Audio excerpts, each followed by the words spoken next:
Hi Mike, thank you so much for joining us today for our second Hive Minds podcast. We're going to ask you a few questions about you and your professional career so our members can gain an insight into the maritime industry, your journey to where you are now, amongst lots of other things. So first, it would be great to get to know you a little bit more. Could you tell us your favourite childhood memory? Oh wow, okay. That takes me back. Okay, so I mean, in terms of childhood memories, of course, like us all, I've got tons of them. But I think one of the main things that springs to mind is I absolutely loved the beavers and the cubs. I think that was my thing. I got a very early on in life. I got right into the beavers and the cubs and I've done the whole scout movement. I mean, I was a scout leader for like 10 years, so a bit of a geek really. But so I mean, in terms of the beavers and the cubs, that was probably the highlight of my childhood, because that got me into, you know, all like sort of outward bound activities and and climbing and abseiling, but more importantly, it got me into the sailing and the canoeing, which I think was probably what sparked off liking boats and water, and I think that was a bit of a kickstart really. So I think probably that sort of environment. In addition to that, I loved my nan's hand butties when I was a kid. I just went around to my nan's all the time for her crusty carb hand butties. They were the best hand butties ever, but that just sprung to mind, sorry, but I think that's probably what my favourite time was, being in that age and getting out and about and never being at home. I was never at home. I was always on about wanting to do something, I couldn't sit still, so all that sort of stuff was probably my best times, I think. Sounds like a fun childhood. So, can you paint a picture of your first ever job? What did you learn from it, and did you ever imagine it would lead to you becoming managing director of Camel Airs? Oh wow, okay. First ever job.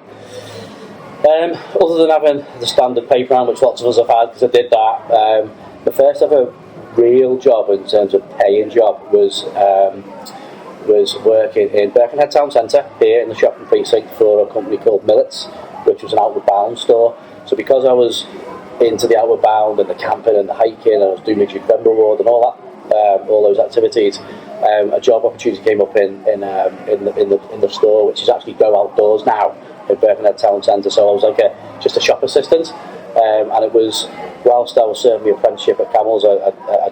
Just before I started that, I just started in Millets. So that was like my first real paying job, and that was great because that was just it taught me to get out of bed in the morning on a Saturday morning. I think that was key. It was like not lying in and making sure you were in on time and making your own way there and being that much more independent and things like that. Was sort of it taught you a little bit about that. In addition to dealing with people. I think that's important because the career I'm in is very largely it's a people industry. There's lots of people involved, so dealing with customers and different people every day, and some good customers, some angry. I think that was probably put me in a bit of a position. Did I think it was ever going to lead to where I am today? No. But I knew I was going to go into the industry. I had a love for the industry, and I knew I was going to go into it. And I knew I wanted to sort of give it a go and make something of it. But in terms of sitting here today, from being in that environment and that shop, probably not at that time. So, apprenticeships are hugely important to Camel Airs. What are the top 3 skills and qualities you look for in young people applying for apprenticeships, and why are these so important to the marine industry? Right, okay. It's an interesting question, that, and it's really interesting because we've sort of late we've changed our tack really about how we are recruiting apprentices and what we're actually looking for. So it's a really interesting question. So excuse me. So in terms of the academic qualification, the academic quality, and the technical ability of a young person, yes, okay, that is important, and it's right and proper that somebody shows an ability to a level. But it's not the be-all, end-all. So when I talk to young people who are applying for a position, I'll look at attitude and I'll look at work ethic.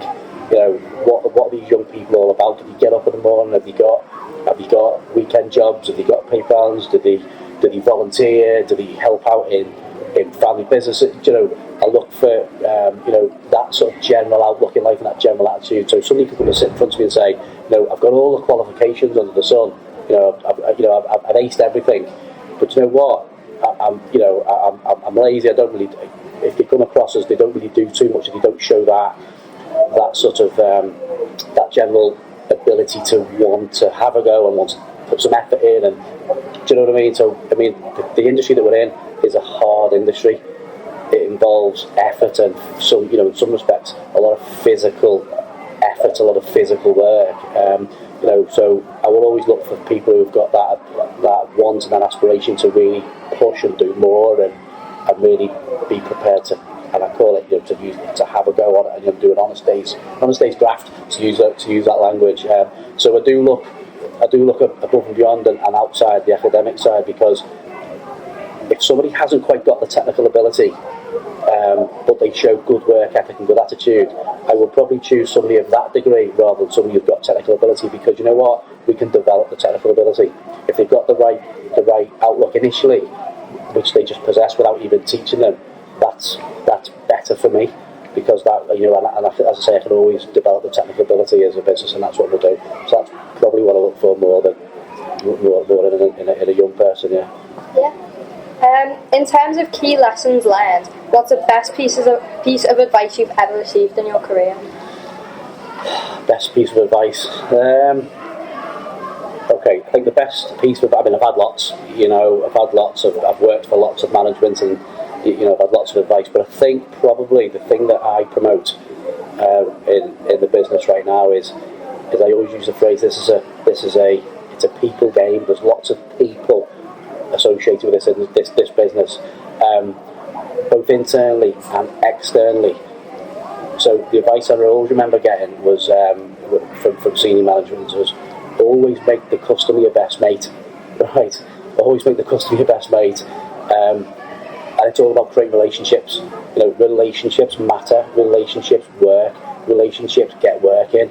Relationships sort problems out and challenges out. If you've got those relationships, that is the absolute key to running a successful organisation. If you want to go to war all the time and have fights and be abrasive, then I've got another phrase that I always say: behaviours create behaviours. So that doesn't work.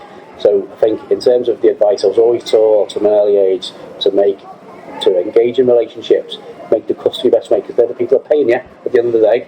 You're nothing without a customer who's prepared to pay you. So your customer's always your best mate, and that's what I've taken through my career right up to now. And I'm forever telling everybody else the same. So the young people are coming through now. I like that piece of advice. I think that's really good. The marine industry is constantly evolving. What's the most important lesson you've learned about adapting to change and staying competitive in this sector? You're right. It's evolving. The litigious world evolves. The health and safety, the compliance, technology. That is such a moving feast at such a fast pace. So we have to make sure we're always on the front foot, looking at what's out and about there, looking at what's coming. And if we just stand still, others will just completely run away with it and take over. So we always need to be right at the front and centre of what industry is about, what the technologies that are being introduced. Health and safety, as I mentioned, is just so vast, and it's all for the right reasons. By the way, it's absolutely key for us. But in terms of maintaining our competitive edge, we need to maintain our efficiency, maintain productivity, our outputs, and that comes with review of investment into site, into infrastructure, into kit, into technology.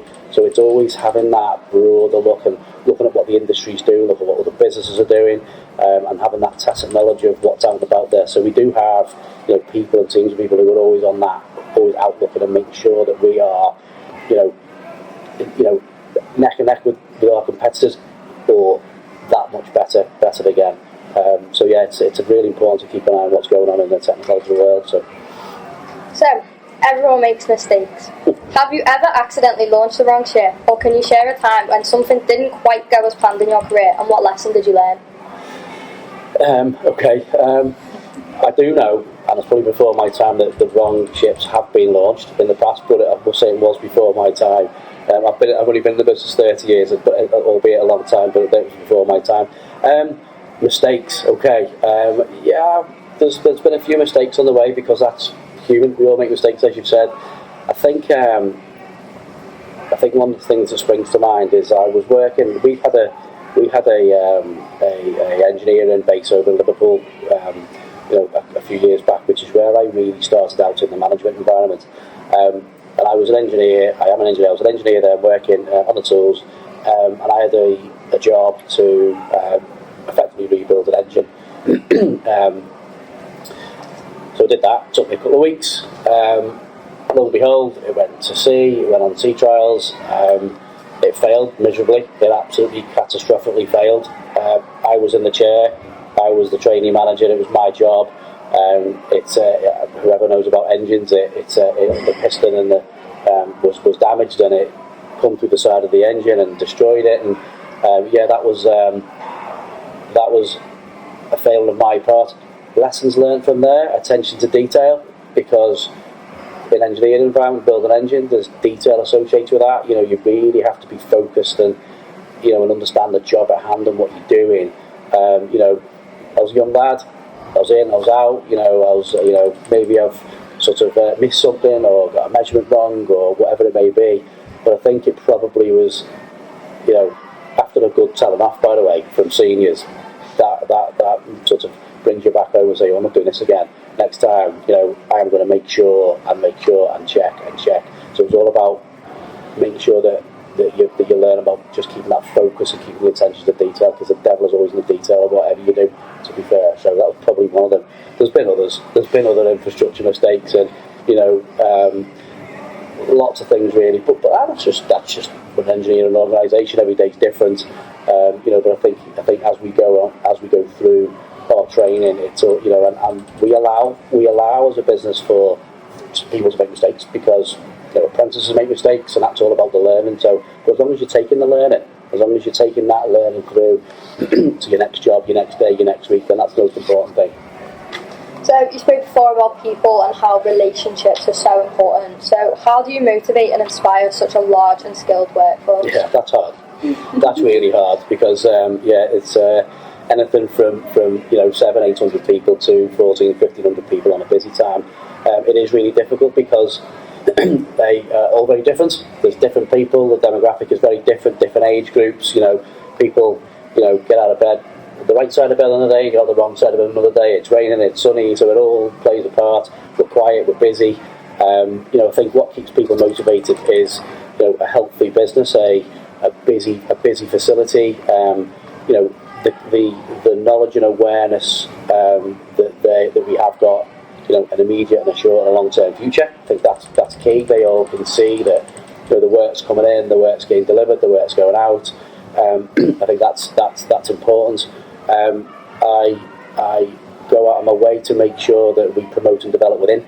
So that is a key ethos of Camel Air. So all these people that are coming through the business, any opportunity that we have, which we do have, in abundance at the moment, is all offered and focused on our internal employees first before we go outside. We will always look at understand who we've got in the business, who can we move about, where can we best place people, who can we train and develop, and we do that internally first before we go anywhere.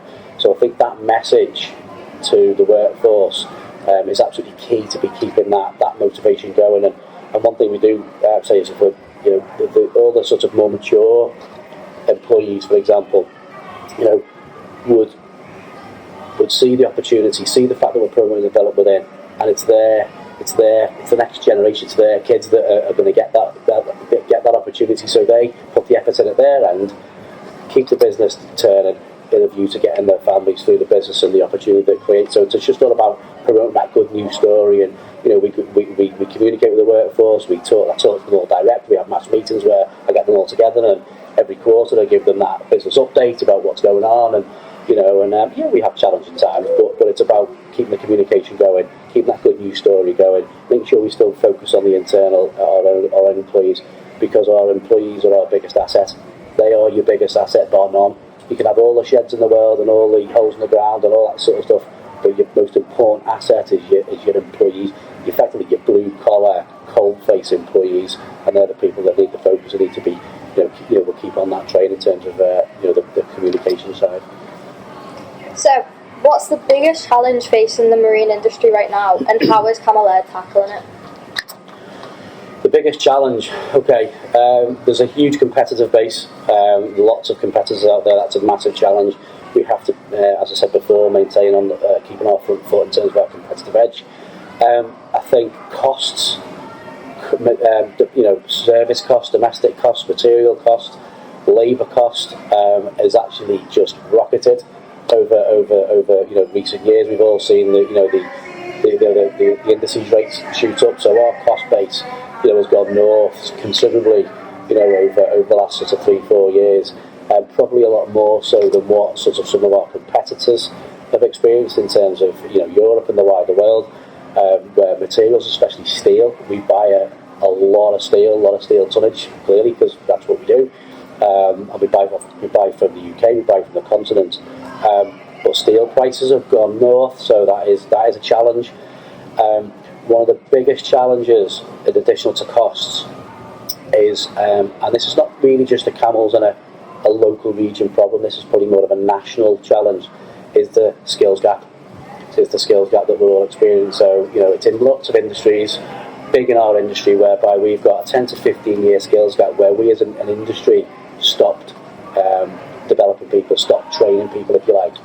So, and there's a reason why we are big on apprentice training programs now, because we're trying to backfill that skills shortage. It's very telling that we've got the best part of 300, just shy of 300 foreign national workers on site today. Fantastic workers as they are, but our model is we're a local recruiter. So no disrespect to anybody, but I don't want the 300 on site. I want 300 more people from Birkenhead in the local region. That's what I want. So growing the apprentice training program is all about backfilling and making sure that we continue on the path of local recruitment, because the skills just aren't there. They're not there, and as us as an industry, as a region, need to bring that forward as much as we can, and backfill and make sure we keep that going. And so that's a huge challenge. And if you haven't got the local skills, bringing the foreign nationals in is difficult. It's challenging. It's costly. We've got obligations to deliver on our product and on our ship. So I think that is a real challenge for us at the minute. And the apprentice training programs are going to support that, and that's effectively what we're doing about it. So, a bit more of a fun question. If you could have any superpower to help you run Camel Airs more effectively, what would it be and why? Superpower? Oh God, okay. Okay, that's an interesting one. Superpower. What about having the ability to time travel? I think having the ability to time travel, because what I'd do, I'd at the end of a shift, I'd time travel to the future a little bit and have a look at what's going to happen. Have a look at the problems or the challenges we might have. And I guess it's a bit of an interesting question. Sorry. Go and have a look at all the challenges. Go and have a look at what's going to hit us in the face, and then come back and sort the problem up before it happens. That's probably what I would do. So it stops us running into trouble, I suppose. That's probably not. Or thinking about it, if I'm allowed to answer twice, being invisible. So so nobody can see me, so I can sneak around the shipyard and see what everyone's doing, so they can't see me. Like in stealth mode, catch them all doing nothing. So a little bit of that, yeah. But because I've been there for so long, I know where all the hiding places are. So So thank you so much for that, Mike. Now we've got a few questions from our junior members that they've submitted. So, have you ever played hide and seek in the shipyard? And if so, what's the best hiding spot you found? Well, that's going on from the last question. Have you ever played hide and seek in the shipyard? Do you know what we have? We absolutely have. Ships. Not something the shipyard, possibly not. We probably have once or twice, but ships especially, we've bid on ships. They are just like a rabbit warren of spaces, and tunnels and tanks and all that sort of stuff. I do actually remember, funny enough, because when we were apprentices and training, and young engineers on the shop floor, you're younger, and you might take a bit of time out and you go missing for a bit. And so I remember hiding in, and it was probably mostly with hiding from a supervisor, to be honest. Hiding in the front of a ship, the bow of a ship is called the forepeak. The tank is called the forepeak tank, and it has sort of what they call a flare, so it's sort of shaped. And I remember I'm from a supervisor in the four-peak tank, and if you just lay on the side of the ship on the angle, so it's quite comfy, so you're sort of at 45 degrees, it's quite comfy, and when the sun is on the side of the ship, of course the steel, the hull is warm, so just chilling out and lying in the tank on the side of a ship in the warmth was amazing. So you could sit there for hours and no one find you. To the point where, being in management, I've actually, done a bit of tank diving and seeing if anybody's about, because I've been there and done it, and I know that's where they'll probably be hiding. Sometimes I'll come in at like 1 or 2 o'clock in the morning and see what they're up to as well. But there's lots of spaces, on site as well. There's pump houses, there's switchboard rooms, and there's a few hiding places kicking around in the yard. And I've been in a few, so I do know where to find all these people. So. Have you ever pretended to be a pirate when you're looking at the ships? And do you have a pirate eye patch? These real questions. Yeah. Do I have a pirate? Have I pretended to be a pirate? I've sat on plenty of captain's chairs and ships, yeah. I absolutely have, yeah. I don't, at the moment, own an eye patch, but that'll be good fun to get one. Absolutely will. In fact, it's a really good idea. Yeah, we have. We've had some fun sitting in captain's chairs. The rule of thumb on the shipyard is, though, or from ships, you're not really allowed to. When ships come, especially on the Navy ships, but you can sneak in there and get in the bridge. You can sit on and pretend you're steering the ship and all that sort of stuff. But I will get myself an eye patch. I absolutely will. Right, the question you were dreading. Can you tell us a joke that will make us laugh? Oh God. Okay. Well, I'm not a comedian. I'm absolutely not. Okay, joke. How about? I'll tell you two. I've got two that spring to mind. These are rubbish. I'm not a comedian. What's green and red and goes round and round and round and round and round? I don't know. Kermit the Frog in a blender. Told you it was rubbish. I don't know that's allowed. It's okay. Duck walks into a bakery. Duck walks into a bakery. That's too loud. Can I have some bread? Can I have some bread? No, got none. He goes, comes back. Comes back into the same bakery an hour later. Duck, can I have some of that bread? You got some spare bread there? Can I have some bread? No. Get out of the bakery. There's no spare bread for you. So the duck goes out. A couple of hours later, comes back, says, come on, mate. Can I have some of this bread? I really just hungry now, I want some of this bread. He says, look, mate, I've got no bread for you. He said, get away, cheeky duck. Do one, sort of thing. He said, if you don't leave this bakery now and keep pressing for bread, I'm going to nail you to that wall. Okay, so the duck goes on and comes back in, sits to the baker. He says, you got any nails? And the guy says, no, guess me that for. He says, you got any bread? Sorry. That was quite a good one. I like that one. Sorry, I'm not a comedian. Sorry. You've done better than me. Some people come in and they just freeze and they're like, I've got no questions. Right, thank you so much for your time today, Mike. We've really enjoyed getting to know you and really appreciate everything you've done to support our work here at the Hive. Camel Airs were crowned our Hive Heroes for 2024-25, so we are all so grateful for your support with that too, and long may it continue. Thank you everyone for listening. Next time we'll be joined by Peter McDowell from LFC TV. Thank you.